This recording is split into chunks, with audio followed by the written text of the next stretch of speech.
जैसे कि कल पब्लिक रिव्यू देख के मैंने आपको कहा था कि मैं फिल्म लाइगर देख के आपको बताऊंगी कि आपको सच में पब्लिक की बात माननी चाहिए, क्योंकि कुछ पॉजिटिव बोल रहे हैं और कुछ नेगेटिव बोल रहे हैं। तो आपको क्या ये फिल्म देखनी चाहिए या नहीं, आपको अपने पैसे बचाने चाहिए या जाके फिल्म देखनी चाहिए? तो मैं आपको बोलूं कि 110% आपको फिल्म नहीं देखनी चाहिए, बल्कि आपको वेट करना चाहिए कि कब ये फिल्म आपके टीवी स्क्रीन पर आए या फिर ओटीटी प्लेटफॉर्म पर आए। मैं ऐसा क्यों कह रही हूँ, क्योंकि फिल्म में अगर आप विजय देवरकोंडा के फैन हैं तो आप उनके इंस्टाग्राम में जाइए, छोटी छोटी क्लिप्स उन्होंने डाली हैं फिल्म की, वो देख लीजिए, उससे बहुत सुकून मिलने वाला है एज कम्पेयर टू आप उनको इस फिल्म में देखेंगे जिसमें उनकी एक्टिंग जो है वो बहुत अच्छी है, लेकिन क्या एक्टिंग है वो आपको कुछ समझ नहीं आएगी। जी हाँ, आप फिल्म की बात करूं, फिल्म की स्टोरी की, तो फिल्म की स्टोरी जो है वो शुरू होती है लाइगर नाम की एक लड़के से, जिसको आप बहुत बार सुन गए होंगे कि टाइगर और लॉयन का क्रॉस ब्रीड लाइगर होता है। लेकिन मैं आपको बता दूं कि सच में ऐसी एक प्रजाति होती है जो इससे पहले मुझे नहीं पता था। पता नहीं, शायद मेरी नॉलेज कम होगी, जनरल नॉलेज, या फिर सच में आपको भी नहीं पता होगा कि ये ऐसी एक ब्रीड होती है लाइगर नाम की, जो कि इस फिल्म में भी है। और ऐसा उसका नाम क्यों रखा जाता है, क्योंकि उसके पापा जो होते हैं वो फाइटर होते हैं और जो मम्मी होती हैं वही इनका नाम रख देती है, क्योंकि उनको सब लॉयन बोलते थे। तो फाइटर और लॉयन यानी कि टाइगर और लॉयन का क्रॉस बीट लाइगर रख देते हैं उसका नाम।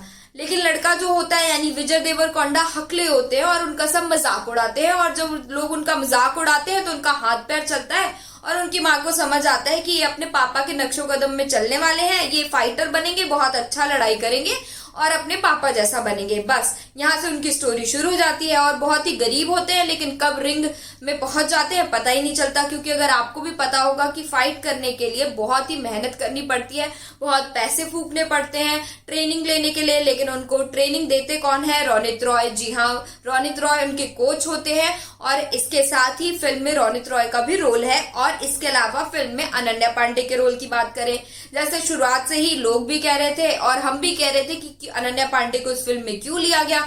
इतनी सारी एक्ट्रेस हैं जो अच्छी एक्टिंग करती है, बहुत सारी ऐसी एक्टर है जो कि मेहनत से एक्टिंग करती हैं, लेकिन अनन्या पांडे करण जौहर के नेपोटिज्म से खिंच के आती हैं, इसलिए उनका फिल्म में होना जरूरी भी था, क्योंकि उनका बहुत सारा टैलेंट है, जैसे मैंने आपको पहली वीडियो में भी बताया। तो अनन्या पांडे इसमें भी अपना टैलेंट डालती है, लेकिन बॉलीवुड की एक स्टीरियोटाइप जो मेंटेलिटी है वो इसमें भी दिखती है फिल्म में, कि एक एक्टर है जो एक हीरोइन जो है वो एक अमीर घराने की लड़की होती है, लिपस्टिक लगा के सज धज के गाने वाने गा के हीरो को अपनी ओर खींचना शुरू कर देती है। फिर हीरो की माँ यानी कि राम्या कृष्णन बोलती है कि आप लड़कियों के चक्कर में मत फंसो। और जिस तरह से उन्होंने बाहुबली में एक्टिंग करी थी वही पूरी एक्टिंग उन्होंने यहाँ कर दी। लगता है उन्होंने सिर्फ बाहुबली वाली एक्टिंग सोचा कि हम लोगों को दिखाएंगे, लोगों ने मुझे उसमें पसंद किया, तो इस बार भी उन्होंने पूरी बाहुबली की एक्टिंग करी है। बड़ी बड़ी आंखें निकाल के हर वक्त वो विजय देवरकोंडा के पीछे पड़ी रहती हैं और उनको डांटती रहती है।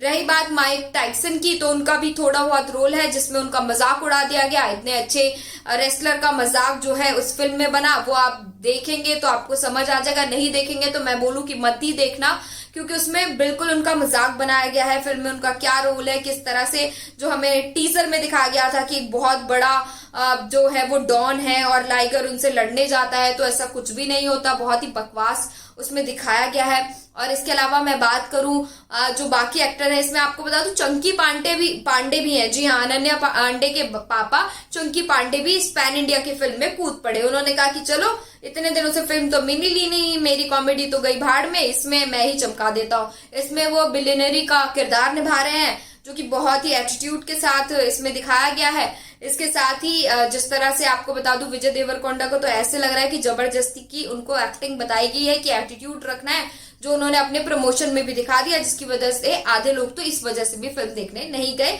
कि वो करण जौहर से एटीट्यूड सीख के आए हैं। करण जौहर की जो ट्रेनिंग मिलती है, जो कि coffee with Karan and all में भी दिखती है, वही ट्रेनिंग विजय देवरकोंडा को भी दे दी गई है। अब इस फिल्म का पूरा अगर मैं बताऊं तो ये फिल्म बिल्कुल देखने लायक नहीं है, और इसी वजह से शायद अब ये फिल्म पहले दिन जो है इस शो जो कि बहुत पहले से ही बुक हो गए थे शो, क्योंकि प्रमोशन इतना ज्यादा हुआ था, तो अब तक सिर्फ 24 करोड़, यानी पहले दिन इसकी जो कमाई है वो सिर्फ 24 करोड़ थी, जो कि कहा जा रहा था कि 35 करोड़ तक होगी। 125 से 130 करोड़ की ये फिल्म है और जिसने पहले दिन इतनी कमाई की है, और अब तो लग रहा है कि बिल्कुल ये टिकट्स बुक ही नहीं होगी। हालांकि 2 वीकेंड अब आ गए हैं, 2 डेज, उसमें देखना होगा कि कितनी कमाई होती है।